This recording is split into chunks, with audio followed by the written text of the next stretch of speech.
Hello and welcome to the Leathercraft Masterclass podcast with me, Phil. And today, this podcast is going to be answering some questions that I got recently on the forum. And I'm also going to be discussing a couple interesting topics, something in the Leathercraft news and something that ties in with the previous podcast, which, in fact, I'll just dive straight into that. Interesting. Remember on the previous podcast, I was talking about the infiltration of AI into Leathercraft, whether it's using AI to make artificial intelligence Leathercraft bags. Sorry, I have contact adhesive and a lighter on the wire there. And how it's kind of infiltrated our craft, which is very much a human, very much around a human touch and human creativity. And kind of a cautionary tale, be careful what you believe in.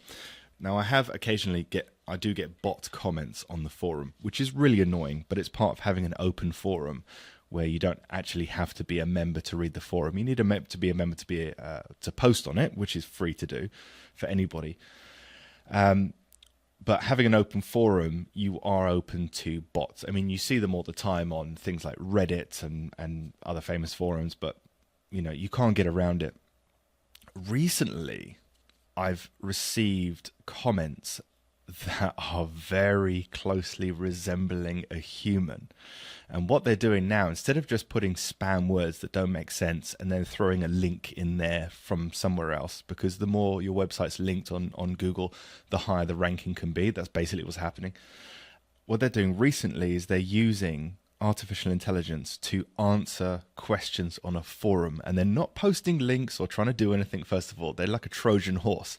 They're making it seem like something real, and then later on they're going to start link dumping, and it's very subtle. And I'm going to read these comments out to you. I'm going to read a human one, a response to someone's question, and I'm going to read an AI one, and I'm going to see if you can tell which is which. It's very close. Some of them have been very convincing, but I'll talk about it afterwards. Okay, so the comments are as follows, and I will read. I've got both of them open in tabs. Whichever tab I open first, I'll read that one and then go to the next one. Okay, so the person's question was, the original question, a real human being, a student, in fact. I have a question about dyeing natural leather. What should be applied in turn, and should the flesh side be dyed as well? Okay, so that was the human question. Now, I've opened one of the tabs, and the first one that I'm going to read, I'm not going to tell you if it's human or not. Put it in the comments below before I actually reveal and see if you got it right. Okay, so Bridget Davies says, when dyeing natural leather, start by applying a leather preparer or deglazer to clean and open up the surface. Then, use a leather dye applying thin, even layers for consistent color. It's not necessary to dye the flesh side unless you want to match the surface color, but you can apply a light coat if desired for uniformity. Okay, so AI or human, do you think? I'm going to read the next comment. Hello, Henry. Which was the person's name. Hello, Henry. If the product you're making doesn't have a lining where you'll see the flesh side, you may dye the flesh side too. However, you will need to seal it well, as the contents of the product, a bag or a wallet, may get some dye rub off. The flesh side also absorbs a lot of dye. So, who do you think, of those two replies to the question, which one do you think is real? And which one do you think is artificial intelligence? One of them was me, and one of them was AI. Okay, so which do you think was real and which was AI? Okay, so the answer is the second one was me. Okay, so the first one was AI. I mean, it's since been deleted. You can't go and see it. Obviously, when I see it come up, I just get rid of them automatically. And you can usually tell because you got a profile picture of this Bridget Davies, and they sign up, and then 2 minutes later they're answering questions with their full name in their avatar and a profile picture like a school photo, and it's all there's no mistakes in it. It's very A then B then C, and it's subtle, but I think a lot of people will be fooled by that. But for me, I mean, it stands out very quickly. I also, in fact, there's a bit that I didn't put in on my one, which would give it away, where I said I would start with this blog post I created on dyeing leather. So I created a blog post called "We'll Dye Eventually, Start Today." I don't think AI would come up with something like that. It just doesn't quite get humor, but that would have given it away. But yeah, so I just thought it was interesting. I'm not going to go into the matter again. I've already discussed this in a previous podcast about the AI revolution and its infiltration into leathercraft, but I just thought that was really interesting. It's actually happening, and it is fooling people. Not me.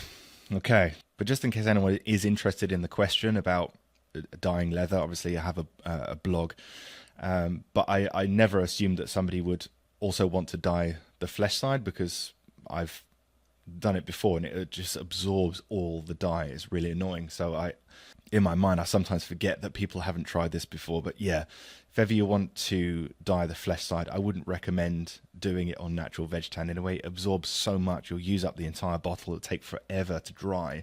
And when it does, it usually curls up because especially if you've used solvents or alcohol-based dyes, it just dries the leather out something rotten. So I would use some kind of lining, another leather, cloth, canvas, etc.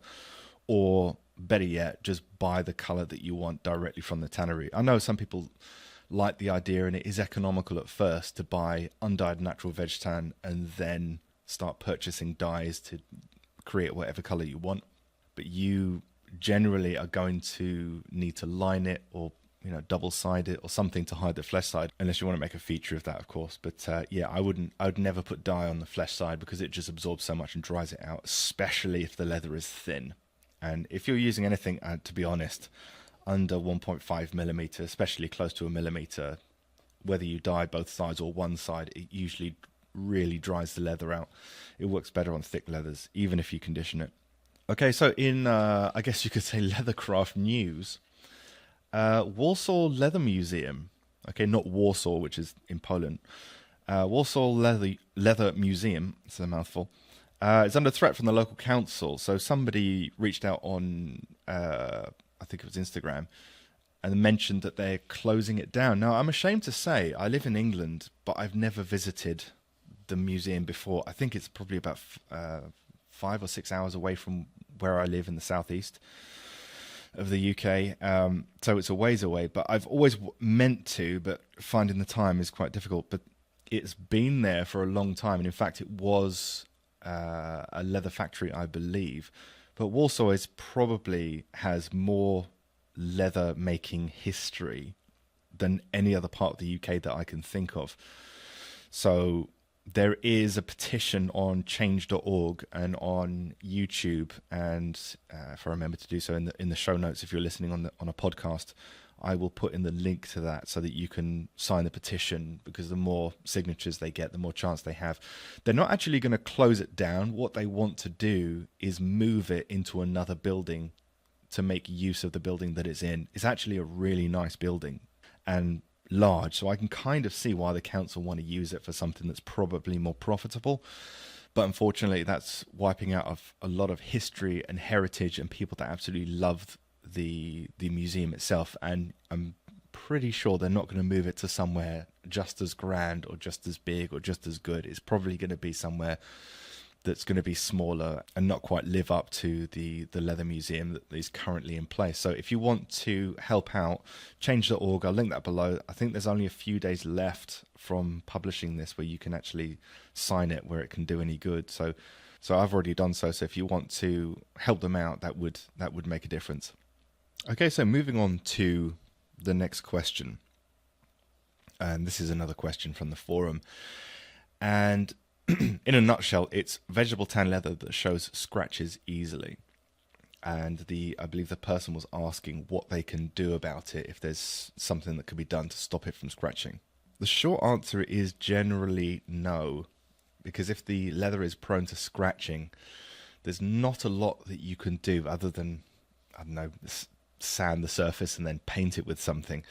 There's not really a lot that can be done for that. I mean, to begin with, vegetable tan leather is more prone to scratches than chrome tanned leather, especially softer chrome tanned leathers, where even if you scratch it with a roundel, you can rub it out with your finger. The same is not true for most veg tan leathers. If you get your thumbnail, and run it through the grain layer, the likelihood is that's never really going to come out, okay, unless you really know what you're doing. It's just the nature of the beast, unfortunately. Now, some vegetable tan leathers are more prone to this. I've had some terrible leathers in the past that I bought from a supplier in London that I no longer buy from, because they never tell you where they get the leather from, so you never actually know. This was in the early days. Now I kind of demand to know the tannery that produced it, or I buy it directly from the tannery, just so I know who's responsible for whatever outcome that I get from the leather in question. But I purchased from this supplier in London, and they never tell you where it's from. But I got this leather, and it was very much like Burnishing leather. It was a calf leather. It had a really fine surface. It wasn't shiny, but it was very smooth, and it was nice to work with. And when you're making projects, and this was when I produced leather goods to sell rather than teaching, you generally are quite delicate with what you're making. So your chances of finding out whether it's easily scratched is low if you're careful, unless you're actually testing for it, which I would now. So I was making wallets from this leather, and I was sending them out to people, and I only got one complaint from it. But one person sent me a complaint with some pictures and said, this thing scratches so easily. If I put my keys in my pocket when I pull my wallet out, it's absolutely covered in scratches. It was really scratched up. It looked really worn. It was only after a few weeks of use. So I went to the workshop, I got the leather out, and I just ran my nail up and down it. And sure enough, it scratched so easily. So I had a couple of sheets of this, and I turned over the second sheet, and I noticed that there was a logo on there. I managed to find the company that owned this logo, and it was a tannery in Pakistan. Now, I'm sure there are great tanneries in Pakistan somewhere, but they're not known like France, the UK, Italy, the United States, Germany, for producing luxury leathers, high quality leathers. And this really highlighted the importance of knowing where your leather comes from. It's a bit like knowing where your food comes from. What were the ingredients? Who makes it? Now, the issue, as I found out, wasn't so much the leather, but the surface finish that they put on top. It was almost like a clear coat, which obviously wasn't good enough to resist scratches, because I managed to get some solvent, can't remember what solvent I used, and rubbed the clear coat off the surface, so it dissolved it off. The leather looked a lot lighter, but it wouldn't scratch in anywhere near the same way. So whatever surface finish they decided to put on just wasn't suitable for that leather, or wasn't suitable to be a surface finish at all. So goodness knows what it was. But I learned my lesson from that. A, always know who's making your leather, and B, test it first. Test it. Does it skive well? Does it cut well? Does it crease well? Does it scratch easily? Is the dye at least 0.5 millimeter to 1 millimeter below the surface, so scratches will still be the same color? All these little kind of tests. But you only learn from your mistakes, right? You learn in hindsight. I mean, it's ideal learning from other people's mistakes, but but you don't always have the luxury of that. So what to do about vegetable tan leather that scratches easily? If you're trying to get rid of scratches, I would recommend two courses of action that come to mind. Number one is adding a light layer of wax over the surface. A lot of the time that will reduce the look of the scratch considerably. It will darken it. Another option, if you're using leather that has lots of fats and oils and greases, like bridal leather, for example, sometimes you can get a hairdryer on a low heat setting, or as low as you can get it to get the job done. Warm the leather and allow the natural oils and waxes within the fibers to equalize again, and generally that will remove the obvious sign of a scratch. If you've disrupted the surface in some way, like you've scuffed it on a brick wall or the corner of a sharp table, you're changing the structure of the surface. There's not a lot you can do about that other than carefully iron it out. But then again, there are downsides to doing that as well. So using a little bit of wax or a little bit of heat, or even a combination of both, very carefully, using the least amount of wax or the least amount of heat possible to get the job done. Otherwise you can end up darkening the leather, for example, which is not ideal if you're using a lighter leather, and that's part of the feature. Now, on to the next subject, which follows on from the darkening effect. One of the students asked, burnishing without darkening. How do you burnish leather edges without darkening? So some of you may have realized through practice in your own time, when you burnish a leather edge, sometimes you get a darkening effect. Now, this isn't so profound if you're using black or dark browns, burgundies, navies, and things like that, generally colors that are dark, because it was dark to begin with. But if you're using a lighter color, if you're using a natural vegetable tan leather, burnishing the edge, you have friction, which causes heat and also compression. And both of those things can cause the leather to darken. In much the same way, if ever you've seen those wood slickers, not wood slickers, sorry, a wood creaser, okay? It's used in saddlery a lot, where you crease an edge and it's just wood, usually boxwood or something like that, or beech, and they rub it backwards and forwards and it creates friction and heat, and it begins to darken the leather, and you get this beautiful long brown line all going around the edges. It's actually quite nice. That's an example of what happens when you're using a wood slicker or canvas and you're rubbing an edge backwards and forwards. You're creating that friction, you're creating that heat, and it can tend to darken. Another one is if you're using a lot of moisture in the edge as you're using a wood slicker and you're using a lot of down pressure, even if you went slowly enough to not cause any heat to darken the leather, you're compressing the fibers considerably. And as they compress together, they become more dense, and leather that becomes more dense usually becomes darker as well. So that's another thing. So in order to avoid darkening an edge on leather where you don't want it to be dark and you're using a light colored leather, my recommendation would be to use less pressure and speed, okay, to lower the friction, and use a burnishing compound, for example, toconol. If you're using water, you might need a bit more speed, a bit more friction to get that nice, smooth, shiny edge. Whereas if you were using toconol or some kind of gum on the edge, you can get to that stage a little bit sooner than just using water alone.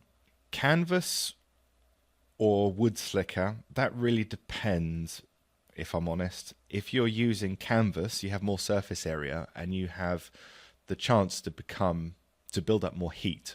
Okay, so the edge will become darker, but you're using less compression overall with a larger surface area. If you're using a wood slicker, you might not build up as much heat, but you get a lot more compression. So I don't know if it matters too much. I would probably err on the side of using canvas, but just go real slow so that you don't build up too much heat. But that means that you really have to have a good edge to begin with. So beveling the edges, light sanding in one direction, moving onto a fine grit of sandpaper, gum trag or toconol, something like that on the edges, slowly burnishing in one direction first of all, allowing it to start drying out, get a bit shiny, and then going backwards and forwards.